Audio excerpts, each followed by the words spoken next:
ഈശോ മിശിഹാ സ്തുതിയായിരിക്കട്ടെ. പ്രിയപ്പെട്ട സഹോദരങ്ങളെ, കാത്തലിക് മിററിൻ്റെ പുതിയ എപ്പിസോഡിലേക്ക് വലിയ സ്നേഹത്തോടെ എല്ലാവരെയും സ്വാഗതം ചെയ്യുന്നു. ഇന്ന് കരിപ്പാലച്ചൻ കൂടെയില്ല, പക്ഷേ കരിപ്പാലച്ചനും ഞാനും തമ്മിലുള്ള ഒരു ചർച്ച തന്നെയാണ് നിങ്ങളിലേക്ക് വരാൻ വേണ്ടി പോകുന്നത്. ഏതാനും വർഷങ്ങൾക്ക് മുമ്പ് ഒരു പ്രത്യേക വിഷയത്തിൽ ബഹുമാനപ്പെട്ട മാത്യു കരിപ്പാലച്ചനും ഞാൻ തമ്മിൽ നടത്തിയ ഒരു ചർച്ചയാണ് കാത്തലിക് മിററിൻ്റെ പുതിയ എപ്പിസോഡായിട്ട് നിങ്ങളിലേക്ക് എത്തിക്കുന്നത്. ഇത് വീണ്ടും എങ്ങനെ എത്തിക്കുന്നതിന് പുറകിൽ ഒരു പശ്ചാത്തലം കൂടിയുണ്ട്. അതാണ് ഈ ഒരു ചെറിയ ആമുഖമായിട്ട് ഞാൻ പങ്കുവയ്ക്കുന്നത്. ഏതാനും വർഷങ്ങൾക്ക് മുമ്പ്, ഒരു 4-5 വർഷങ്ങൾക്ക് മുമ്പ്, കേരള കത്തോലിക്കാ സഭയിൽ അതിശക്തമായി കടന്നു വന്ന ഒരു അബദ്ധ പ്രബോധനമായിരുന്നു യൂണിവേഴ്സലിസം. യൂണിവേഴ്സലിസം എന്ന് പറഞ്ഞു കഴിഞ്ഞാൽ ഈശോയുടെ രക്ഷാകർമ്മത്തിലൂടെ മനുഷ്യ രക്ഷയ്ക്ക് ആവശ്യമായിരിക്കുന്നതെല്ലാം ഈശോ ചെയ്തു കഴിഞ്ഞു. അതിലൂടെ എല്ലാവരും രക്ഷിക്കപ്പെട്ട് കഴിഞ്ഞു.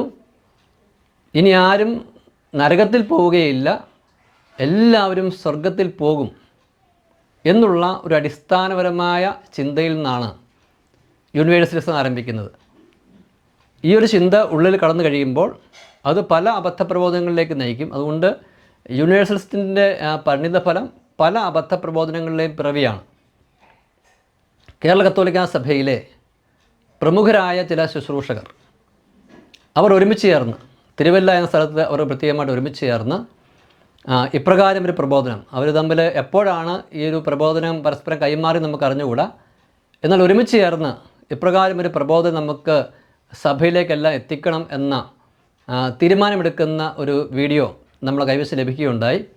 പിന്നീട് ഈ പറഞ്ഞ ഓരോ ശുശ്രൂഷകരും തങ്ങളുടെ ശുശ്രൂഷകളിൽ ഈ ഒരു അബദ്ധ പ്രബോധനം, ആരും നരകത്തിൽ പോവുകയില്ല, എല്ലാവരും സ്വർഗത്തിൽ പോകുമെന്ന രീതിയിലുള്ള അബദ്ധ പ്രബോധനം നൽകുന്നത്, അതിൻ്റെ വീഡിയോസ് നമുക്ക് ശ്രദ്ധയിൽപ്പെടുകയും ഇത് സഭയ്ക്ക് വലിയ ദുരന്തമുണ്ടാക്കുമെന്നുള്ള ആ ഒരു തിരിച്ചറിവിൽ വളരെ പ്രാർത്ഥനാപൂർവ്വം നമ്മൾ ആത്മീയ പിതാവിൻ്റെ ഒരു അനുവാദത്തോടു കൂടി ഇവരുടെ പേരുകൾ സഹിതം ഇന്ന വ്യക്തികളാണ് ഈ അബദ്ധ പ്രബോധനം നടത്തുന്നതെന്ന് പേരുകൾ സഹിതം നമ്മൾ സോഷ്യൽ മീഡിയയിൽ പ്രസിദ്ധപ്പെടുത്തുകയും ചെയ്തു.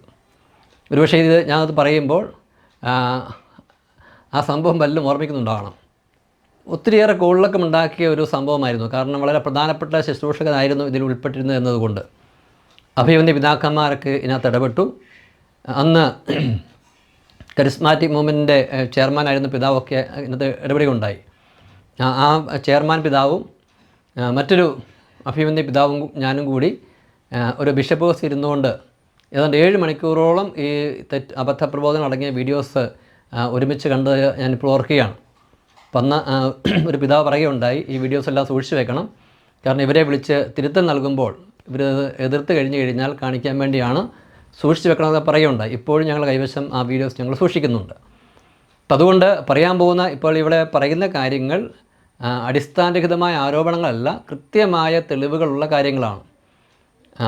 ഇത് വീണ്ടും ഇപ്പോൾ പറയുന്നതിൻ്റെ കാരണം, അന്ന് ആ പ്രശ്നം ഉണ്ടായ സമയത്ത് ഇത് കുറച്ചേറെ ഗൗരവമേറിയ ഒരു പ്രശ്നമൊക്കെ ആയിട്ട് വന്നപ്പോൾ ആ ഒരു വിഷയത്തിൽ ഇടപെട്ടതിൻ്റെ പേരിൽ എനിക്ക് എൻ്റെ കുടുംബത്തിനുമെതിരെ ആക്രമണ ഭീഷണി ഉണ്ടായതിന് ശേഷം ഞാനും ഭാര്യയും കുഞ്ഞുങ്ങളും കൂടി ബഹുമാനപ്പെട്ട മാത്യു കരിപ്പാലച്ചൻ്റെ നമ്മുടെ കൂടെയുള്ള നമ്മളെ ഈ എപ്പിസോഡുകളുള്ള കരിപ്പാലച്ചൻ്റെ വീട്ടിലാണ് 3 ദിവസത്തോളം ഞങ്ങൾ ഒളിച്ചു താമസിച്ചത്. കാരണം നരകമില്ല എന്ന് പഠിപ്പിക്കുന്ന വ്യക്തികൾ ഏത് രീതിയിലുള്ള ആക്രമണത്തിനും തയ്യാറെടുക്കുമല്ലോ. കാരണം എന്ത് സംഭവിച്ചാലും അവർക്ക് പാപമല്ല, അവർ സ്വർഗത്തിലും പോകുന്ന ചിന്ത ഉള്ളിലുള്ളിടത്തോളം കാലം അവർ നിങ്ങൾ ഓർമ്മിക്കണം, ഇവർ സഭയ്ക്കും സമൂഹത്തിനും വലിയ അപകടകാരികളാണ്. കാരണം പാപം ഒരു വിഷയമല്ല എന്ന് കരുതുന്ന വ്യക്തികൾ സഭയിൽ വർദ്ധിച്ചു വരുന്നത് സഭയ്ക്ക് ദുരന്തമാണ്.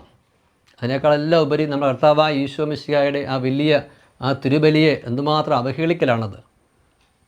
വീണ്ടും ഈ സമീപകാലത്ത് ഈ അബദ്ധ പ്രബോധകരും, അതിലൊരു വ്യക്തി കേട്ടോ, ആ സംഭവം ഉണ്ടായ സമയത്ത് അതിലൊരു പ്രമുഖനായൊരു വ്യക്തി അത്തരം പഠനങ്ങളിൽ നിന്ന് പിൻവാങ്ങി. അദ്ദേഹം അതിനുശേഷം നിത്യനരകമുണ്ടെന്ന് പഠിപ്പിക്കുകയുണ്ടായി.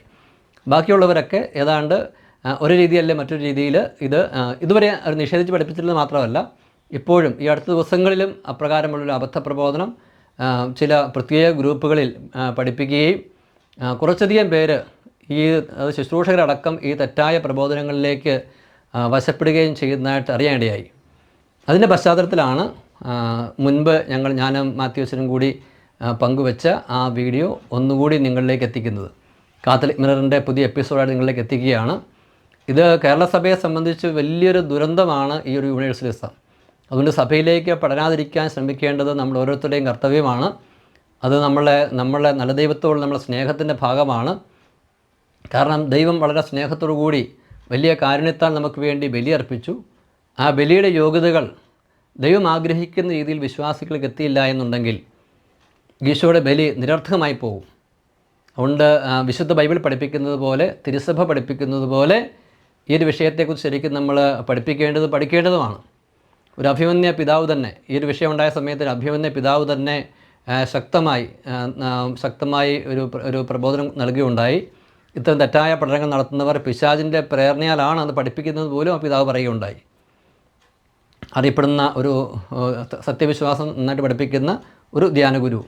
മറ്റു പലരും ഇതിനോട് എതിർപ്പായിരുന്നെങ്കിൽ തന്നെ ഒരു ധ്യാനഗുരു ശക്തമായ രീതിയിൽ ഈ നിത്യനരകത്തിനെതിരെ പഠിപ്പിക്കുന്നവർക്കെതിരെ സംസാരിച്ചതും ഈ സമയത്ത് സ്നേഹപൂർവ്വം ഓർക്കുകയാണ്.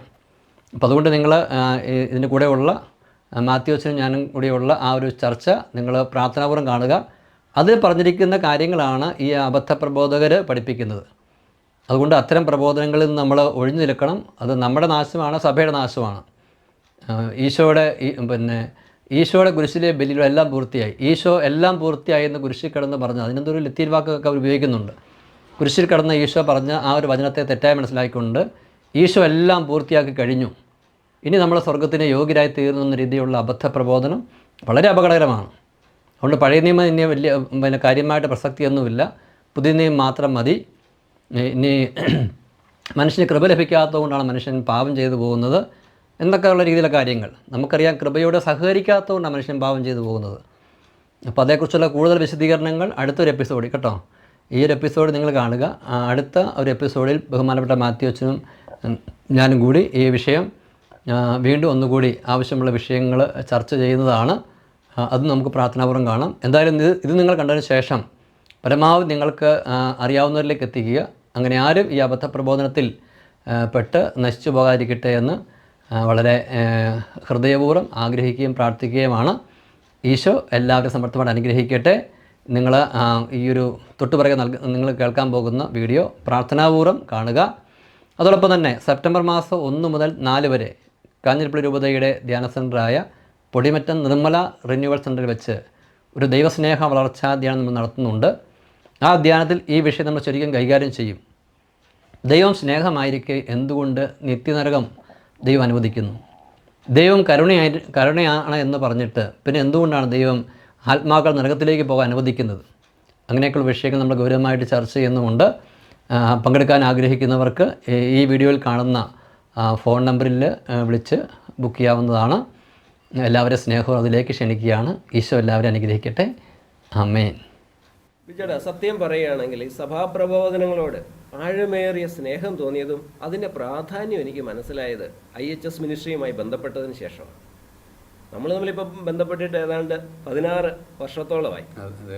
അന്നു മുതലേ വളരെ തീക്ഷ്ണമായ രീതിയിൽ ദൈവവചനം പഠിക്കുകയും സഭാപ്രബോധനം പഠിക്കുകയും അത് മറ്റുള്ളവരെ പഠിപ്പിക്കുവാനും ജീവിത വിശുദ്ധിയിലേക്ക് നയിക്കുവാനും വേണ്ടി ബിജുചേട്ടൻ നടത്തുന്ന ആ ശ്രമങ്ങൾ കണ്ടാണ് ഞാൻ ശരിക്കും ഒരു ആത്മാർത്ഥ സുഹൃത്തായിട്ട് മാറിയത്. എൻ്റെ അനുഭവത്തിൽ ഞാൻ നിരവധി ധ്യാനങ്ങൾ കൂടിയിട്ടുണ്ട്, നിരവധി ധ്യാനങ്ങൾ നടത്തിയിട്ടുമുണ്ട്. സിസ്റ്റേഴ്സിനും സെമിനാരിയൻസിനും ഇടവകയ്ക്കും ഒക്കെ നിരവധി ധ്യാനങ്ങൾ നടത്തിയിട്ടുമുണ്ട്. എങ്കിലും എൻ്റെ അനുഭവത്തിൽ ഇത്രയും ആഴമേറിയ ദൈവിക പ്രചോദനത്താൽ സത്യസന്ധമായ സഭാപ്രബോധനങ്ങൾ നൽകിക്കൊണ്ട് യഥാർത്ഥമായ ഒരു ആത്മീയതയിലേക്ക് നയിക്കുന്ന മറ്റൊരു ധ്യാനവും ഞാൻ കണ്ടിട്ടില്ല. അതുകൊണ്ട് തന്നെ ഈ ശുശ്രൂഷയ്ക്ക് ഇന്ന് കേരള സഭയിലൊന്നും മാത്രമല്ല ആഗോള സഭയിൽ പോലും ഒരു വലിയ പ്രാധാന്യമുണ്ട്. ആ പ്രാധാന്യം ഉള്ളതുകൊണ്ടാണ് ഇവിടെ ഇങ്ങനെയൊരു ഈ മിനിസ്ട്രിയിൽ IHS മിനിസ്ട്രിയോട് ചേരുവാനായിട്ട് എനിക്ക് എത്താൻ സാധിച്ചതും അതിൽ സത്യം പറഞ്ഞാൽ ഞാൻ വളരെയധികം സന്തോഷിക്കുകയും ചെയ്യുന്നുണ്ട്. പ്രത്യേകിച്ച് പറയുകയാണെങ്കിൽ ഇന്ന് ധാരാളം ധ്യാനങ്ങളുണ്ട്. ഈ ധ്യാനങ്ങളിലൂടെ നിരവധി സന്ദേശങ്ങൾ ജനങ്ങളിലേക്ക് എത്തുന്നുണ്ട്. ഈ സന്ദേശങ്ങളിൽ തെറ്റുവന്നാൽ, സഭാപ്രബോധനങ്ങൾക്ക് വിരുദ്ധമായ സന്ദേശങ്ങൾ ജനങ്ങളിൽ എത്തിയാൽ അത് അവരുടെ ജീവിതത്തെ ബാധിക്കും, ക്രമേണ സഭയുടെ അസ്തിത്വത്തെ തന്നെ ബാധിക്കും. അങ്ങനെ ഒരു സവിശേഷ സാഹചര്യം ഇപ്പോൾ വന്നിട്ടുണ്ട് എന്ന് എനിക്ക് തോന്നുന്നു. അതുകൊണ്ടാണ് ഇങ്ങനെ ഒരു ശുശ്രൂഷ നമ്മൾ ആരംഭിക്കണമെന്ന് ഞാൻ അങ്ങോട്ട് പറയാൻ കാരണം. ദൈവകരുണയെക്കുറിച്ചുള്ള ചിന്തയാണ് ഇപ്പോൾ മിക്ക ധ്യാനങ്ങളിലൂടെയും നമുക്ക് ലഭിക്കുന്നത്. അത് സത്യവുമാണ്, ദൈവം കരുണയാണ്.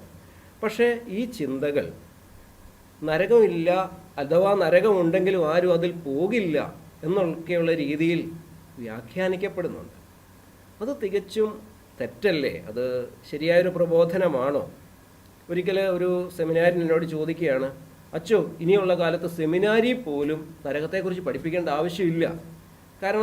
കാരണം നരകത്തെക്കുറിച്ച് പറഞ്ഞ് ആൾക്കാരെ പേടിപ്പിച്ചിട്ടല്ല, ദൈവസ്നേഹത്തിൻ്റെ ആഴം പറഞ്ഞിട്ട് വേണം അവരെ നമ്മൾ ദൈവത്തിലേക്ക് അടുപ്പിക്കാനെന്ന് പറയുകയുണ്ടായി. നരകത്തെക്കുറിച്ചുള്ള ക്ലാസ്സുകൾ പോലും ഇന്ന് കുറവാണ്. അങ്ങനെ വരുമ്പോൾ വളരെ പ്രഗത്ഭരായ ആൾക്കാർ നരകം ഉണ്ട്, പക്ഷേ അതിലാരും പോകത്തില്ല, അതിനുള്ള സാധ്യതയില്ല. നമ്മൾ സഭാംഗങ്ങളായതുകൊണ്ട്, കർത്താവിൻ്റെ തിരുശരീര രക്തങ്ങൾ സ്വീകരിക്കുന്നത് കൊണ്ട് നമ്മളാരും നരകത്തിൽ പോവുകയില്ല എന്നുള്ള രീതിയിൽ അവതരിപ്പിച്ചാൽ അത് സഭയ്ക്ക് ദോഷം ചെയ്യുമെന്ന് ഞാൻ കരുതുന്നു. എന്താണ് ബിജുചേട്ടൻ്റെ അഭിപ്രായം? നമ്മളിന്നിപ്പം അച്ഛൻ തുടങ്ങി വെച്ചല്ലോ, ഇപ്പോൾ ഈ ദൈവത്തിൻ്റെ കരുണയെക്കുറിച്ചുള്ള ഒരു അവരുടെ ആത്മാർത്ഥത തന്നെയാണത്. ദൈവകരുണയെക്കുറിച്ച്, ദൈവത്തിൻ്റെ സ്നേഹത്തെക്കുറിച്ചും കരുണയെക്കുറിച്ചും പറയുക, ദൈവത്തെക്കുറിച്ച് ആരും നെഗറ്റീവായിട്ട് ചിന്തിക്കാതിരിക്കുക, അപ്പോൾ സഹോദരങ്ങളോടുമുള്ളൊരു വലിയ സ്നേഹം, ഇതൊക്കെ ഒരു വൈകാരിക തലത്തിൽ ഉണ്ടായിരിക്കുന്നതുകൊണ്ടാണ് അവർ ഇത്തരം പഠനങ്ങളിലേക്ക് പോകുന്നത്. ഇതിങ്ങനെ അമൃതവൽക്കരിക്കപ്പെട്ട് അവസാനം എത്തി നിൽക്കുന്നത് ദൈവം കരുണയും സ്നേഹമായിരിക്കുന്നതുകൊണ്ട് ഒരു നരകമുണ്ടെങ്കിൽ ആരും അതിൽ പോകത്തില്ല. ഇനി ഒരു കൂട്ട് പറയുന്ന നരകം ഇല്ല എന്ന് പറയുന്നു, വേറൊരു കൂട്ട് നരകം ഉണ്ടെങ്കിൽ തന്നെ ആരും പോകില്ലെന്ന് പറയുന്നു. പിന്നെ ഇത് മാത്രമല്ല കേട്ടോ, എനിക്കറിയാം, ഇപ്പം അച്ഛൻ പറഞ്ഞു തുടങ്ങിയപ്പോൾ തന്നെ സഭയുടെ പല പല തലങ്ങളിലും നരകം ഇല്ല, അല്ലെങ്കിൽ നരകത്തിൽ ആരും പോകില്ല എന്നുള്ള ചിന്തകൾ ഒത്തിരിയേറെ വ്യാപിച്ചിട്ടുണ്ട്.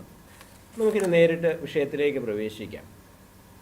ഇപ്പോൾ ധാരാളം അബദ്ധ പ്രബോധനങ്ങൾ പലരുടെയും പ്രസംഗങ്ങളിലൂടെയും പ്രബോധനങ്ങളിലൂടെയും വരുന്നുണ്ട് എന്നുള്ളത് സത്യമാണല്ലോ. അപ്പോൾ അതേക്കുറിച്ചൊരു കൂടുതലായിട്ടൊന്ന് വിശദീകരിക്കാമോ? അച്ഛാ, ആദ്യമായിട്ട് തന്നെ ഇത് പറയേണ്ട ഒരു കാര്യം, ഇപ്പോൾ ഇത് കേൾക്കുമ്പോൾ നമ്മളെ പ്രിയപ്പെട്ട ഈ ശ്രോതാക്കൾ വിചാരിക്കും, ഇത് ഈ കാര്യങ്ങളിലൊക്കെ പിന്നെ ഒരു പ്രബോധനം നൽകേണ്ടത് മെത്രാന്മാരല്ലേ, പിന്നെ എന്താണ് അച്ഛനുള്ളത് കൊണ്ട് തീർച്ചയായിട്ടും അവർക്ക് അതിൻ്റെ ഗൗരവബോധം കാണിക്കും. പിന്നെ ഒരു അൽമായനൊക്കെ ഇരുന്നുകൊണ്ട് ഇത്രയേറെ സഭാപ്രബോധനങ്ങളൊക്കെ എന്തിനാ പഠിപ്പിക്കുന്നതൊക്കെ മെത്രാന്മാർ പറഞ്ഞ പോലെ എന്ന് വിചാരിക്കും. ഇപ്പോൾ ഈ വിഷയമായിട്ട് ബന്ധപ്പെട്ട് അഭിമന്യ പാമ്പളാൽപിതാനെ സമീപിച്ചപ്പോൾ അദ്ദേഹം പറഞ്ഞൊരു കാര്യം ഇപ്പം ഓർക്കുകയാണ്. അദ്ദേഹം പറഞ്ഞത് എങ്ങനെയാണ്, ബിജു, മെത്രാന്മാരായ ഞങ്ങൾക്ക് മാത്രമല്ല, സഭയിലെ ഓരോ വിശ്വാസികൾക്കും സത്യവിശ്വാസത്തെ ഹനിക്കുന്ന രീതിയിലുള്ള കാര്യങ്ങൾ സംഭവിക്കുമ്പോൾ അതിനെ കാത്ത് സംരക്ഷിക്കാനുള്ള കടമയും അവകാശമുണ്ടെന്ന് പിതാവ് പറഞ്ഞ ഓർമ്മിക്കുകയാണ്. അപ്പോൾ ഒരു വിശ്വാസി എന്ന നിലയിൽ നമ്മൾ സത്യവിശ്വാസം നമ്മൾക്ക് ജീവിക്കാനും സംരക്ഷിക്കാനും പ്രഘോഷിക്കാനുമുള്ള ഓരോ ആത്മാർക്കും ഓരോ വിശ്വാസികൾക്കുമുള്ള അവകാശത്തിൻ്റെ ഒരു വിനിയോഗമാണ് നമ്മളുടെ ഈ ശുശ്രൂഷയിൽ പ്രകടമാകുന്നതെന്ന് ആദ്യമായിട്ട് തന്നെ എല്ലാവരും ഓർക്കേണ്ടതെന്ന് പറയാൻ എനിക്ക് തോന്നുന്നു. പിന്നെ അച്ഛൻ പറഞ്ഞതുപോലെ ഇപ്പോൾ നമ്മൾ പ്രത്യേകമായിട്ട് പറയാൻ ഉദ്ദേശിക്കുന്ന വിഷയം, നമുക്കറിയാം, കത്തോലിക്കാ സഭ എന്നുള്ളത് സഭയുടെ പ്രബോധനങ്ങളെ വിശാലമായൊരു മേഖല തന്നെയാണ്. പ്രത്യേകം ചിന്തിക്കുന്ന വിഷയം ദൈവകരുണയുമായി ബന്ധപ്പെട്ട്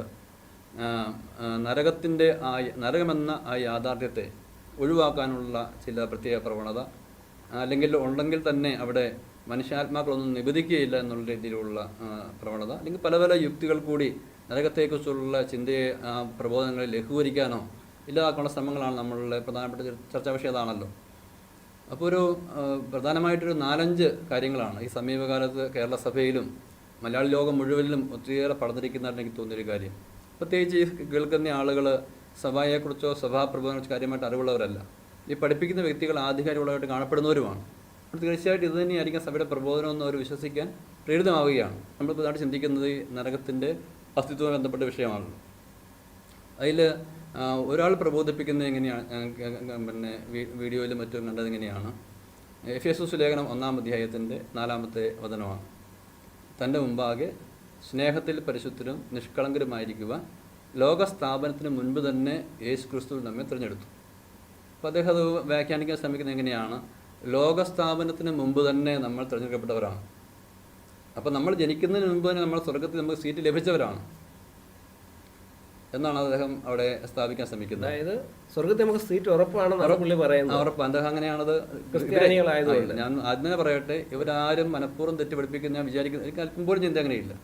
തങ്ങൾ പഠിപ്പിക്കുന്നത് ശരിയാണ്, പ്രത്യേകമായ വെളിപാട് തങ്ങൾക്ക് ലഭിച്ചിരിക്കുന്നവർ അങ്ങനെ കരുതുന്നതുകൊണ്ട് ഇവരിങ്ങനെ വളരെ ആധികാരം പഠിപ്പിക്കാൻ ശ്രമിക്കുകയാണത്. അതായത് ലോകം സ്ഥാപിക്കപ്പെടുന്നതിന് മുമ്പ് തന്നെ നമ്മൾ തിരഞ്ഞെടുക്കപ്പെട്ട് കഴിഞ്ഞതാണ്, സ്വർഗ്ഗത്തിൽ പ്രവേശിച്ച് കഴിഞ്ഞതാണ്.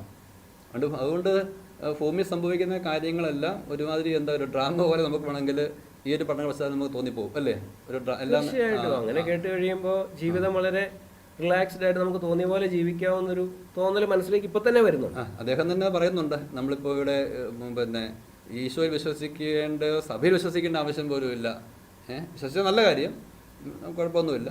അതുകൊണ്ടെങ്കിൽ ഭൂമിയിൽ വെച്ച് തന്നെ നമുക്ക് ദൈവാനുഭവം ലഭിക്കും, സന്തോഷം ലഭിക്കും.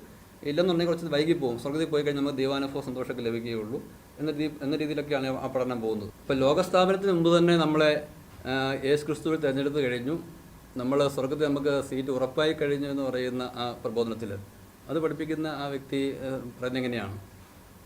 എല്ലാ സൃഷ്ടിയെക്കുറിച്ചെല്ലാം പറയുന്ന ഉൽപ്പത്തി പുസ്തകത്തിലാണല്ലോ. അപ്പോൾ ഉൽപ്പത്തി പുസ്തകത്തിൽ നരകം സൃഷ്ടിച്ചായിട്ട് കാണുന്നില്ല എന്ന് അദ്ദേഹം പറയുന്നു. നമുക്കറിയാം, ഉൽപ്പത്തി പുസ്തകത്തിൽ നമ്മൾ പ്രകടമായി കാണാത്തതെല്ലാം പിന്നീട് നമുക്ക് ഈശോ വഴിയും മറ്റും നമുക്ക് റിവീൽ ചെയ്യപ്പെട്ടിട്ടുണ്ട്.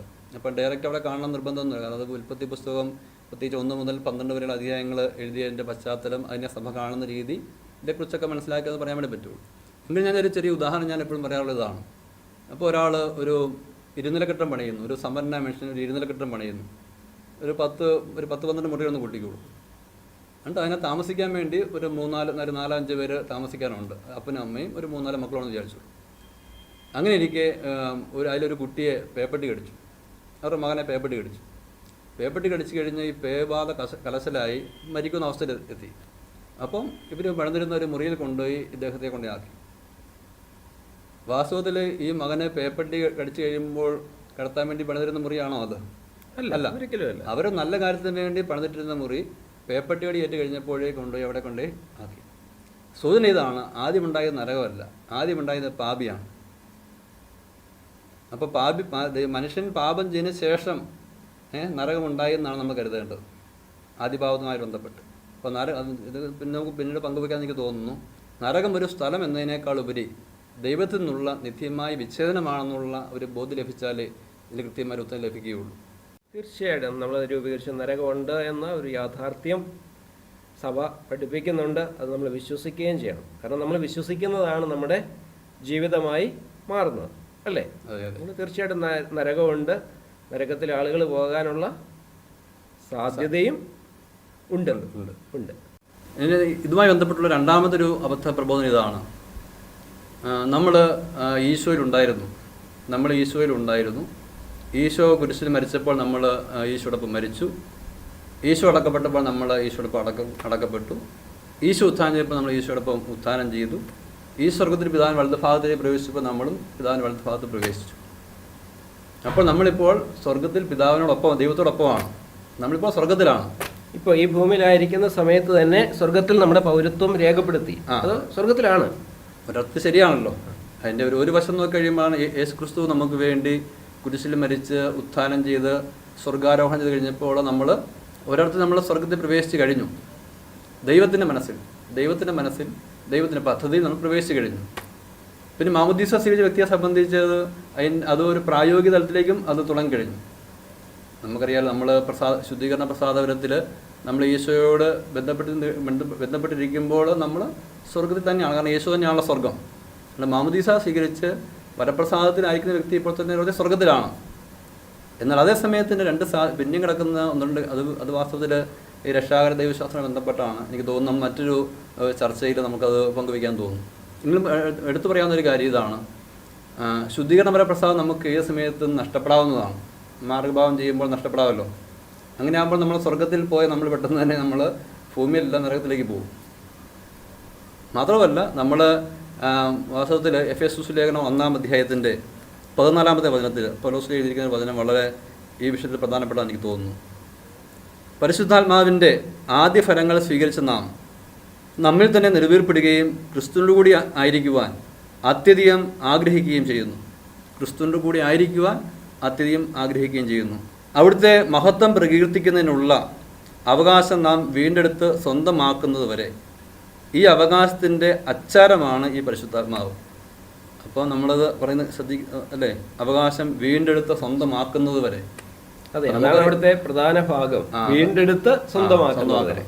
അപ്പോൾ നമുക്ക് ഒരു അഡ്വാൻസ്, നമ്മളൊരു സ്ഥലം മേടിക്കാൻ വേണ്ടി അഡ്വാൻസ് കൊടുത്തു. അഡ്വാൻസ് കൊടുത്തുകൊണ്ട് നമുക്ക് ആ സ്ഥലം കിട്ടത്തില്ലല്ലോ.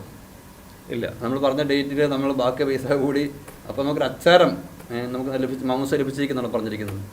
എന്ന് പറഞ്ഞാൽ മാമോദീസ നമ്മൾ ലഭിച്ചിരിക്കുന്ന ശുദ്ധീകരണ വരപ്രസാദത്തെ പ്രവർത്തക പ്രസാദത്തോട് നമ്മൾ സഹകരിച്ചുകൊണ്ട് നമ്മൾ വർദ്ധിപ്പിച്ച് നമ്മുടെ സ്നേഹപരിപൂർണതയിലേക്ക് എത്തിച്ചേരുന്നതിലാണ് നമ്മളുടെ സ്വർഗ്ഗം അടങ്ങിയിരിക്കുന്ന നമ്മുടെ സഭാവിശ്വാസം. അതെ, ബെനഡിക്റ്റ് പാപ്പയുടെ പ്രത്യാശ രക്ഷ എന്ന ചാക്രിലാണ് നമ്പർ 26 പിതാവ് പഠിപ്പിക്കുന്നത് ഇങ്ങനെയാണല്ലോ: മനുഷ്യന് സ്നേഹത്താലാണ് രക്ഷ പ്രാപിക്കുന്നത്. പരിപൂർണമായ സ്നേഹം തികഞ്ഞ ഉറപ്പോടെ ഉണ്ടെങ്കിൽ അവൻ രക്ഷ പ്രാപിക്കും. അതുണ്ടെങ്കിൽ മാത്രമേ രക്ഷ പ്രാപിക്കുകയുള്ളൂ. അപ്പോൾ ഇതിലേക്ക് നമ്മൾ ഈ ശുദ്ധീകരണ വരപ്രസാദം നമ്മൾ വർദ്ധിച്ചു വന്ന് ഈ അവസ്ഥ എത്തിച്ചേരുമ്പോഴാണ് നമ്മൾ സ്വർഗത്തിലായി എന്ന് നമുക്ക് പറയാൻ വേണ്ടി പറ്റുന്നത്. അതുകൊണ്ട് തന്നെ ഈ ഒരു പ്രബോധനം, അതായത് നമ്മൾ ഈശോ സ്വർഗാരോഹണം ചെയ്ത് കഴിഞ്ഞപ്പോൾ നമ്മൾ സ്വർഗത്തിലെത്തി എന്ന് പറയുന്നത് അതിൽ തന്നെ വളരെ അപകടകരവും തെറ്റെന്ന് തന്നെ നമുക്ക് പറയേണ്ടുന്ന ഒരു പ്രബോധനമാണ്. അതിൻ്റെ അപകടം എന്താണ്? ഒന്ന്, എല്ലാവരും സ്വർഗത്തിൽ എത്തിക്കഴിഞ്ഞു എന്നുള്ള ചിന്ത. ഈ നേരത്തെ പറഞ്ഞതുപോലെ തന്നെ നരകം ഉണ്ടെങ്കിലും മനുഷ്യരാരും നരകത്തിൽ പോവുകയില്ല എന്നുള്ള ഉറപ്പിലേക്ക് വരും. ഈ പ്രബോധനം കേട്ട് ചിലരൊക്കെ, ഇത്തരം പ്രബോധനം കേട്ട് ചിലരൊക്കെ അതിന് ശേഷം വേറെ ഇനി പാവം വിഷയമല്ല, നരകത്തിൽ പോവുകയില്ല എന്നൊക്കെ പറഞ്ഞ് മാനുഷികമായിട്ട് സന്തോഷിക്കുന്നതായിട്ട് ചെയ്യാൻ വേണ്ടി കഴിഞ്ഞു. മാനുഷികമായി നമുക്ക് നല്ല ഇഷ്ടം, പക്ഷേ നമ്മുടെ ഇഷ്ടമല്ല പ്രധാനപ്പെട്ട കാര്യം. ദൈവത്തിന് വാസ്തവത്തിൽ ആരും നരകത്തിൽ പോകുന്ന ഇഷ്ടമില്ലല്ലോ. ഇല്ല, ദൈവത്തിന് ഒരിക്കലും ദൈവത്തിന് ബൈബിളിൻ്റെ മുഴുവൻ സന്ദേശം അതാണ്. അതെ, ദൈവത്തിൻ്റെ പുത്രനെ ഭൂമിയിലേക്ക് അയച്ചത് പോലും ആരും പോകാതിരിക്കാൻ വേണ്ടിയാണ്. പക്ഷേ നമ്മൾ പിന്നീട് സംസാരിക്കാൻ പോകുന്നത് പോലെ ഈ സ്വതന്ത്ര മനസ്സെന്നുള്ളത് പ്രധാനപ്പെട്ട കാര്യമായിരിക്കുന്നതുകൊണ്ട് നമ്മുടെ തീരുമാനം ഇത് പ്രധാനപ്പെട്ടതാണല്ലോ. അതുകൊണ്ട് സ്വർഗം നമുക്ക് വേണ്ടി ദൈവം നമുക്ക് വേണ്ടി ഒരുക്കി വെച്ചിരിക്കുകയാണ്. ഈശ്വരക്ഷാറും വഴി നമുക്ക് ലഭിച്ചു കഴിഞ്ഞു. പക്ഷേ നമ്മൾ നേരിട്ട് വ്യക്തികളെ സ്വന്തമാക്കേണ്ടതുണ്ട്. നമുക്ക് കിട്ടുന്ന ഈ പ്രസാദത്തിന് വർദ്ധിപ്പിക്കേണ്ടതുണ്ട് എന്നുള്ള കാര്യങ്ങൾ പഠിപ്പിക്കുന്നില്ലാത്തത് കൊണ്ട് ഈ ഒരു പ്രബോധനം വിശ്വാസികൾക്ക് ഒരു വലിയൊരു വിശ്വാസ പ്രതിസന്ധി സൃഷ്ടിക്കുന്നുള്ളത് ഉറപ്പാണ്. ഒരിക്കലും ഒരു ധ്യാനഗുരു എന്നോട് പറഞ്ഞു തന്ന ഒരു പ്രാർത്ഥനയാണ്: മോനെ, സ്വർഗത്തിൽ പോകാൻ വളരെ എളുപ്പമാണ്, നമ്മൾ ആരും കരുതുന്ന പോലെ അത്ര ബുദ്ധിമുട്ടുള്ള കാര്യമല്ല, നീ ഇങ്ങനെ പ്രാർത്ഥിച്ചാൽ മതി. അതായത് ഞാൻ സെമിനാറിലൊക്കെ ചേരുന്നതിന് മുമ്പ് ഈ സ്കൂൾ തലത്തിൽ ധ്യാനത്തിൽ കൂടിയപ്പോൾ അവിടെ പഠിപ്പിച്ചൊരു പ്രാർത്ഥനയാണ്. പ്രാർത്ഥന ഇങ്ങനെയാണ്: കർത്താവായ യേശുവേ, അങ്ങയെ ഞാൻ എൻ്റെ രക്ഷകനും കർത്താവുമായിട്ട് ഏറ്റുപറയും. എൻ്റെ മുഴുവൻ പാപങ്ങളും അങ്ങയെ ഞാൻ ഏൽപ്പിക്കുന്നു. അങ്ങനെ സ്വർഗത്തിൽ പ്രവേശിപ്പിച്ചിരിക്കുന്നുവെന്ന് ഞാൻ വിശ്വസിക്കുന്നു. അങ്ങനെ സ്വർഗത്തിലേക്ക് സ്വീകരിക്കണമേ. ഇങ്ങനൊരു പ്രാർത്ഥന പ്രാർത്ഥിച്ചാൽ മതി. ഈ ഒരു പ്രാർത്ഥന പ്രാർത്ഥിക്കാൻ മനുഷ്യനെ സജ്ജരാക്കിയാൽ അവരെല്ലാം സ്വർഗത്തിൽ പോകും. ഇത് കേട്ടപ്പോൾ എനിക്ക് ഭയങ്കര സന്തോഷമായി. കാരണം എന്താ, ഇത് മതിയല്ലോ സ്വർഗത്തിൽ പോകാൻ. അതുകൊണ്ട് ഞാൻ ആ പ്രാർത്ഥന അദ്ദേഹം പഠിപ്പിച്ചത് കുറേ നാൾ ഡയറിയിൽ വളരെ ഭംഗിയായിട്ട് എഴുതി വെച്ചു. പക്ഷേ ഇത്രമാത്രം ഒരു സിമ്പിളാണോ കാര്യങ്ങൾ? ഈ നരകത്തെക്കുറിച്ചൊക്കെ നമ്മൾ പറയുമ്പോഴേ, അതുപോലെ വേറൊരു സംശയം കൂടെ എനിക്കുണ്ട്. ഞാൻ സത്യം പറയാം, ഇന്നേ വരെ നരകത്തെക്കുറിച്ച് ധ്യാനം എടുത്ത സമയത്ത് ഒന്നും പറഞ്ഞിട്ടില്ല. എൻ്റെ ചിന്ത ഇതായിരുന്നു: ദൈവസ്നേഹം, അതിൻ്റെ വിവിധ തലങ്ങൾ, അതിൻ്റെ ആഴം, പിന്നെ നമ്മുടെ മാനുഷിക ബന്ധങ്ങൾ, കൂടുതൽ ധാർമ്മികമായിട്ടുള്ള കാര്യങ്ങൾ പറഞ്ഞു കൊടുക്കണം എന്നുള്ളതായിരുന്നു. ഈ പ്രബോധനത്തിൻ്റെ ഒന്നും വലിയ ആവശ്യമില്ല. മനുഷ്യർക്ക് വേണ്ടത്, പാപമെന്ന് കരുതിയത് ഞാൻ കരുതിയത് മെയിനായിട്ട് ധാർമ്മികമായിട്ടുള്ള തകർച്ചയാണെന്നാണ്. പക്ഷേ ഇപ്പോഴാണ് എനിക്ക് മനസ്സിലാകുന്നത് ഈ പ്രബോധനങ്ങൾക്കും സഭയുടെ ലൈഫിലൊരു പ്രാധാന്യമുണ്ടെന്ന്. ശരിക്കും പറഞ്ഞാൽ നമ്മൾ ധാർമ്മികതയല്ലേ പറയേണ്ടത്. അച്ഛൻ പറഞ്ഞത്, പിന്നെ അച്ഛനെ പലകൂട്ടം കാര്യങ്ങൾ പറഞ്ഞു, ഇതെല്ലാം ചർച്ച ചെയ്യേണ്ട വിഷയമെന്ന് എനിക്ക് തോന്നുന്നു. ഇതിൽ അവസാനം പറഞ്ഞ വിഷയമാണ് നമുക്ക് ആദ്യത്തിൽ തുടങ്ങാവുന്നത്. എല്ലാവർക്കും ഉള്ളൊരു പൊതുധാരണ ഏതാണ്? പ്രത്യേകിച്ച് നമ്മുടെ ധ്യാനങ്ങളെല്ലാം പ്രധാനമായിട്ട് പങ്കുവയ്ക്കപ്പെടുന്ന ധാർമ്മിക ഭാവങ്ങളെക്കുറിച്ചാണ്. ഞാൻ ധ്യാനം ശുശ്രൂഷ ചെയ്യുമ്പോൾ ചോദിക്കാറുണ്ട്, നിങ്ങൾ വിശ്വാസ പ്രമാണത്തിലെ 12 വകുപ്പിനെതിരായിട്ടുള്ള പാപങ്ങൾ കുമ്പസാരിച്ചിട്ടുണ്ടോ? പുണ്യാന്മാരുടെ ഐക്യത്തിൽ ഞാൻ വിശ്വസിച്ചിട്ടില്ല, കുമ്പസാരിച്ചിട്ടുണ്ടോ? നിത്യജീവിതത്തിൽ ഞാൻ വിശ്വസിച്ചിട്ടില്ല, കുമ്പസാരിച്ചിട്ടുണ്ടോ? ശരീരങ്ങൾ ഉയർപ്പ് ഞാൻ വിശ്വസിച്ചിട്ടില്ല, കുമ്പസാരിച്ചിട്ടുണ്ടോ? ആൾക്കാരെ ശ്രദ്ധിച്ചിട്ട് പോലുമില്ല. സഭയെ നമ്മൾ സഭയുടെ പിന്നെ ആ ജീവിതം ശ്രദ്ധിച്ചു കഴിഞ്ഞാൽ, ഉദാഹരണത്തിന് കത്തോലിക്കാ സഭയുടെ മതബോധന ഗ്രന്ഥം, അതിന് 4 ഭാഗങ്ങളുണ്ട്, നമുക്കറിയാം. ഒന്നാമത്തെ ഭാഗത്ത് കൊടുത്തിരിക്കുന്നത് നമ്മൾ എന്ത് വിശ്വസിക്കുന്നു എന്നാണ്. അപ്പോൾ അതുമായി ബന്ധപ്പെട്ട ബാക്കി 3 പുറകോട്ട് വരുന്നത്: എന്ത് വിശ്വസിക്കുന്നു, എന്ത് ജീവിക്കുന്നു, എന്ത് ആഘോഷിക്കുന്നു, പ്രാർത്ഥിക്കുന്നു ഉള്ള 4 ഭാഗങ്ങൾ. അല്ല, ആദ്യം പറഞ്ഞിരിക്കുന്നത് ഡോഗ്മാറ്റിക് കാര്യങ്ങളാണ്, എന്ത് വിശ്വസിക്കുന്നു. ഇപ്പോൾ ബൈബിളിൻ്റെ ഈ പെന്തക്കോസ്റ്റൽ ഇപ്പോൾ അച്ഛൻ ആദ്യം പറഞ്ഞു തുടങ്ങിയത് തന്നെ ഒരു പെന്തക്കോസ്റ്റൽ പ്രാർത്ഥനയാണ് പ്രാർത്ഥിച്ചത്. അപ്പോൾ അവർ പറയുന്നത് ഒന്ന്, നമ്മൾ വിശ്വസിച്ച് കഴിഞ്ഞാൽ രക്ഷ പ്രാപിക്കുന്നുള്ളതാണ്. വാസ്തവത്തിൽ കത്തോലിക്കാ സഭയെ സംബന്ധിച്ച് പ്രധാനപ്പെട്ട ഒരു പ്രബോധനം തന്നെയാണത്. കാരണം എഫേസസിലെ അങ്ങനെ 2-ാം അധ്യായത്തിൽ 5, 6, 7, 8 വചനങ്ങൾ പറഞ്ഞിരിക്കുന്ന ഒരു കാര്യം തന്നെ സഭ വിശ്വസിക്കുന്നത് തന്നെ അത് തന്നെയാണ്. വിശ്വാസമാണ് പ്രധാനപ്പെട്ട, വിശ്വാസവും വിശ്വാസ സത്യങ്ങളുമാണ് പ്രധാനപ്പെട്ടത് തന്നെ. അതിൻ്റെ കാരണം ഒരിക്കലും സുവിശേഷങ്ങൾ വായിക്കുമ്പോൾ പരിശുദ്ധാത്മാവ് നൽകിയ ഒരു ചിന്ത ഇങ്ങനെയായിരുന്നു. ഒരിക്കൽ അപ്പോസ്തലന്മാരും ഈശോയും കൂടി വഞ്ചിയിൽ യാത്ര ചെയ്യുമ്പോൾ ഈശോ പറഞ്ഞു, നിങ്ങൾ പരിസേരുടെ പുളിമാവിനെ സൂക്ഷിച്ചോളൂ. നമുക്കറിയാം, ഓർമ്മയുണ്ട്. അവിടെ ഇവരുമ്പോൾ തർക്കമായി. പണ്ട് അവർ പറഞ്ഞു അപ്പം വർദ്ധിപ്പിച്ച സംഭവമായിട്ട് ബന്ധപ്പെടുത്തി നമ്മൾ അപ്പം എടുക്കാത്തതുകൊണ്ടായിരിക്കും ഈശോ പറഞ്ഞത്. ഉടനെ ഈശോ അവരുടെ ആ മനസ്സിനെ അത് മനസ്സിലാക്കേണ്ട ഈശോ പറയുകയാണ്, നിങ്ങളെന്ത് ഇങ്ങനെ സംസാരിക്കുന്നത്? അപ്പോൾ അവർക്ക് മനസ്സിലായി ഈശോ ഉദ്ദേശിച്ചത് പരിസേയരുടെ അബദ്ധ പ്രബോധനങ്ങളെക്കുറിച്ചാണ്. അപ്പോൾ അവരുടെ അബദ്ധ പ്രബോധനങ്ങളെ ശ്രദ്ധിക്കണമെന്നാണ് ഈശോ ഉദ്ദേശിച്ചത് മനസ്സിലായി. അത് ഇത് വായിച്ച സമയത്ത് ഇത് ഉള്ളിലേക്ക് ആത്മാവ് തന്നിലേക്ക് ചിന്ത ചെയ്തതാണ്. നമുക്കറിയാം പരിസേയന്മാർ തെറ്റായി ധാർമ്മികമായി തെറ്റായി ജീവിക്കുന്നുണ്ട്. അവരുടെ ധാർമ്മിക ജീവിതം തെറ്റാണ്. പക്ഷേ അവരുടെ ധാർമ്മിക ജീവിതത്തെ ശ്രദ്ധിക്കരുതെന്നല്ല ഈശോ പറഞ്ഞത്, അവരുടെ പ്രബോധനങ്ങളെ ശ്രദ്ധിക്കരുതെന്നാണ് പറഞ്ഞത്. കാരണം വ്യക്തമാണ്, ഒരു വ്യക്തിയുടെ ജീവിതം അല്ലെങ്കിൽ ധാർമ്മികത രൂപപ്പെടുന്നത് പ്രബോധനങ്ങളിലൂടെയാണ്. നമ്മുടെ ഉള്ളിൽ നമുക്ക് എവിടുന്നോ ലഭിച്ചൊരു പ്രബോധനം, എവിടുന്നോ ലഭിച്ചൊരു ബോധ്യം, അതാണ് നമ്മുടെ ധാർമ്മികതയായിട്ട് മാറുന്നത്. തീർച്ചയായും. അതുകൊണ്ട് ധാർമ്മികത ശരിയാണെന്നുണ്ടെങ്കിൽ ആദ്യം വിശ്വാസം ശരിയാണ്. ഇത് പറയുമ്പോഴാണ് ഞാൻ ഒരു കാര്യം ഓർക്കുന്നത്. ഇപ്പോൾ നമ്മുടെ കത്തോലിക്ക സഭയിൽ 10 പ്രമാണങ്ങളിൽ ലംഘിച്ച് ജീവിക്കുന്ന ആൾക്കാരുണ്ട്. പക്ഷേ അവരെ ആരെയും സഭ പുറത്താക്കുന്നില്ല. എന്നാൽ ഏതെങ്കിലും ഒരു വ്യക്തി സഭയുടെ ഒരു വിശ്വാസ പ്രമാണം അല്ലെങ്കിൽ വിശ്വാസ സത്യത്തെ ബോധപൂർവം പരസ്യമായിട്ട് ഞാനത് വിശ്വസിക്കുന്നില്ല എന്ന് പറഞ്ഞാൽ, അതിനെതിരായി പഠിപ്പിച്ചാൽ, ഒരു ഉദാഹരണം പറയാം, പരിശുദ്ധ അമ്മ നിത്യകന്യകയല്ല അല്ലെങ്കിൽ അമലോത്ഭവയല്ല എന്നാണ് ഞാൻ വിശ്വസിക്കുന്നത്, സഭ പറയുന്നത് എനിക്ക് വിശ്വസിക്കാൻ മനസ്സില്ല എന്ന് പറഞ്ഞാൽ ആ നിമിഷം അയാളെ സഭ പുറത്താക്കും. വളരെ അച്ഛൻ പറഞ്ഞ വളരെ ഇത് വിശ്വാസികൾക്ക് നല്ലൊരു കൺവിൻഷൻ കിട്ടത്തക്ക രീതിയിലുള്ളൊരു കാര്യം അച്ഛൻ പറഞ്ഞത്. അതായത് വാസ്തവത്തിൽ ഇപ്പം നമ്മളൊരു ധാർമ്മിക ഭാവം ചെയ്യുമ്പോൾ, ഒരു ധാർമ്മിക മോഷ്ടിക്കുന്നു അല്ലെങ്കിൽ എന്തൊരു ധാർമ്മിക ഭാവം ചെയ്യുമ്പോൾ ആ പാവം നമ്മളുമായി ഒരു ചെറിയ സർക്കിളിൽ ഒതുങ്ങി നിൽക്കും, നമ്മൾ ഏതാനും വ്യക്തികൾ ഒതുങ്ങി നിൽക്കും. അതെ. എന്നാൽ പ്രബോധന നിലയിൽ ഒരു തെറ്റായ സഭാവിശ്വാസം എടുത്ത ഒരു കാര്യം പഠിപ്പിക്കുമ്പോൾ, അത് പ്രത്യേകിച്ച് ഇപ്പോൾ സോഷ്യൽ മീഡിയ വളരെ അവൈലബിൾ ആയിരിക്കുന്നത് കൊണ്ട് ഇത് ഇപ്പം നമുക്കറിയാവുന്ന പോലെ തന്നെ ലക്ഷക്കണക്കിന് പേരിലേക്കാണ് ഈ തെറ്റായ പ്രബോധനം ചെല്ലുന്നത്. എന്ന് മാത്രമല്ല, ഒരുപക്ഷെ ഇപ്പോൾ നമ്മൾ പഠിപ്പിക്കുന്ന പോലെ തെറ്റായ പ്രബോധനം ഇപ്പോഴത്തെ പ്രബോധനമല്ല, ആദിമസഭയിലെ പല പാഷണ്ഡതകളും ആണ് ഇന്ന് പഠിപ്പിക്കുന്നത്. എന്ന് പറഞ്ഞു കഴിഞ്ഞാൽ നമ്മൾ തെറ്റായി പഠിപ്പിക്കുന്ന ഒരു പ്രബോധനം ഈ കാലഘട്ടത്തെ മാത്രമല്ല വരും കാലഘട്ടങ്ങളെ പോലും ദുഷിപ്പിക്കാൻ സാധ്യതയുണ്ട്. അതുകൊണ്ടാണ് യാക്കോബ് തന്റെ ലേഖനത്തിൽ പറഞ്ഞിരിക്കുന്നത്, നിങ്ങൾ അധികം പേർ പ്രബോധകരാകാൻ തുനിയരുത്, കാരണം അവർ കൂടുതൽ ശിക്ഷയ്ക്ക് കാരണമായി തീരും. ഇപ്പോൾ ഇവിടെ തന്നെ ഇപ്പോൾ നമുക്കറിയാം, കേരളത്തിൽ നമുക്ക് ധാർമ്മികമായി നമുക്ക് വീഴ്ച ഉണ്ടാകുന്നുണ്ട്, നമുക്കറിയാം. ഇപ്പോൾ എല്ലാവർക്കും ഉണ്ട്, ഈ പറയുന്ന വചനപ്രവർത്തകർ എല്ലാവർക്കും വളരെ വീഴ്ചയുണ്ട്. നമ്മളതിലേക്കൊന്നും ശ്രദ്ധിക്കാൻ പോകുന്നില്ല. അവർക്കത് ധാർമ്മികമായ രീതിയിലുള്ള വീഴ്ച ഉണ്ടാകുന്നു. ധാർമ്മികമായ വീഴ്ചകൾ ശ്രദ്ധിക്കേണ്ടതുണ്ട്, അത് ഒഴിവാക്കേണ്ടല്ല പറയുന്നത്. എങ്കിൽ തന്നെയും ഇതുപോലെ അബദ്ധ പ്രബോധനം പഠിപ്പിക്കുമ്പോൾ 2-3 കാര്യങ്ങൾ ഞാൻ ശ്രദ്ധിച്ചത്. ഒന്ന്, എല്ലാം വിശ്വസിക്കേണ്ട വ്യക്തി ഒന്ന് വിശ്വസിക്കാതിരിക്കുമ്പോൾ എല്ലാത്തിനും ഒരു തെറ്റ് ചെയ്യുന്നു. ഇപ്പോൾ ഉദാഹരണത്തിന് നമ്മളിപ്പോൾ ഇവരുടെ അബദ്ധ പ്രബോധനങ്ങളെക്കുറിച്ച് പറയുമ്പോൾ നമ്മൾ പറയുന്നത് നരകത്തെക്കുറിച്ച് തെറ്റ് പഠിപ്പിക്കുന്ന രീതിയിലാണ്. എന്നാൽ ആ ഒരു നരകത്തെക്കുറിച്ച് തെറ്റ് പഠിപ്പിക്കുമ്പോൾ അതേക്കുറിച്ച് മാത്രമല്ല, വിശ്വാസങ്ങൾ തമ്മിലൊരു ബന്ധമുള്ളതുകൊണ്ട് എല്ലാ വിശ്വാസത്തെയും കയറി ഇത് ബാധിക്കുന്നത്. തീർച്ചയായിട്ടും. അപ്പോൾ അതിൻ്റെ അടിസ്ഥാനപരമായിട്ട് ഇപ്പോൾ വാസ്തവത്തിൽ ഈശോയ്ക്ക് പറഞ്ഞു, എന്നെ സ്നേഹിക്കുന്നവൻ എൻ്റെ വചനം പാലിക്കുമെന്ന് പറഞ്ഞു. അപ്പോൾ കത്തോലിക്കാ സഭയെ സ്നേഹിക്കുന്നു എന്ന് പറഞ്ഞു കഴിഞ്ഞാൽ കത്തോലിക്കാ സഭയുടെ ഔദ്യോഗിക പ്രബോധനങ്ങൾ ഞാൻ സ്വീകരിക്കുന്നു, ജീവിക്കുന്നതിനെ അർത്ഥം. അപ്പോൾ സഭയെ സ്നേഹിക്കുന്നു എന്ന് പറയുകയും സഭയുടെ ഔദ്യോഗിക പ്രബോധനങ്ങൾ തനിക്ക് ഇഷ്ടമുള്ളത് മാത്രം സ്വീകരിക്കുകയും ചെയ്യുമ്പോൾ ആ വ്യക്തി സഭയല്ല, തന്നെയാണ് സ്നേഹിക്കുന്നതെന്ന് എനിക്ക് തോന്നുന്നത്. ഇപ്പോൾ ഇവിടെ ഈ അബദ്ധ പ്രബോധനങ്ങൾ നൽകുന്ന വ്യക്തികൾ അവർ കത്തോലിക്കാ സഭയെ ഭയങ്കരമായിട്ട് ഒരുപക്ഷെ ആർക്കും ഇല്ലാത്ത രീതിയിലാണ് അവരെ സഭയെ സ്നേഹിക്കുന്നതായിട്ട് കാണപ്പെടുന്നത്. അവർ സഭയെക്കുറിച്ച് പറയുന്നു, കാറ്റഗിസ്റ്റ് അവർ കോട്ട് ചെയ്യുന്നു, കാറ്റഗിസ്റ്റ് ക്ലാസ് എടുക്കുന്നു. അപ്പോൾ ആൾക്കാർക്ക് സഭയോട് ഭയങ്കര സ്നേഹമാണ് തോന്നിപ്പോവുകയാണ്. അതിൻ്റെ ഇടയ്ക്കാണ് ഇതുപോലുള്ള അബദ്ധ പ്രബോധനം നടത്തുന്നത്. അപ്പം നമ്മൾ സഭയോടുള്ള നമ്മുടെ സ്നേഹം തികച്ച് വൈകാരികം മാത്രമായി നിൽക്കരുത്, അതിനേക്കാൾ ഉപരി നിലപാടുകൾ കൂടി. പ്രത്യേകിച്ച് സഭ പഠിപ്പിക്കുന്ന പ്രബോധനം പറഞ്ഞത് തന്നെ, ഇപ്പോൾ ഈ ധാർമ്മികമായ പാവങ്ങളെ നമ്മൾ ഒതുക്കി നിർത്താതെ, കാരണം നമ്മൾ വിശ്വാസം ശരീരം, ഇപ്പോൾ റോമാലേഖനം 14:23 പറയുന്നുണ്ട്, വിശ്വാസത്തിൽ നിന്ന് ഉത്ഭവിക്കാത്തത് എന്തും പാപമാകുന്നു. എനിക്കൊന്ന് ഇങ്ങനെ ചേർത്ത് പറയാൻ തോന്നുന്നു, സത്യവിശ്വാസത്തിൽ നിന്ന് ഉത്ഭവിക്കാത്ത എന്തും പാപമാകുന്നു. തീർച്ചയായിട്ടും നമുക്ക് ആ വാക്ക് ശരിക്കും പറഞ്ഞാൽ ഒന്നുകൂടെ അത് എംഫസൈസ് ചെയ്ത് നമ്മൾ മനസ്സിൽ അടിവരയിടേണ്ട ഒരു കാര്യമാണ്. സത്യവിശ്വാസത്തിൽ നിന്ന് ഉത്ഭവിക്കാത്തത് എന്തും പാപമാകും. അപ്പോൾ സത്യവിശ്വാസം സഭാപ്രബോധനങ്ങളിലൂടെ നമുക്ക് ലഭിച്ചിട്ടുണ്ട്. അച്ഛൻ ആദ്യം പറഞ്ഞല്ലോ, ഇപ്പോൾ അതായത് അച്ഛനെ ഒരു സെമിനാരി വെച്ച് പഠിപ്പിച്ചെന്ന് പറഞ്ഞല്ലോ.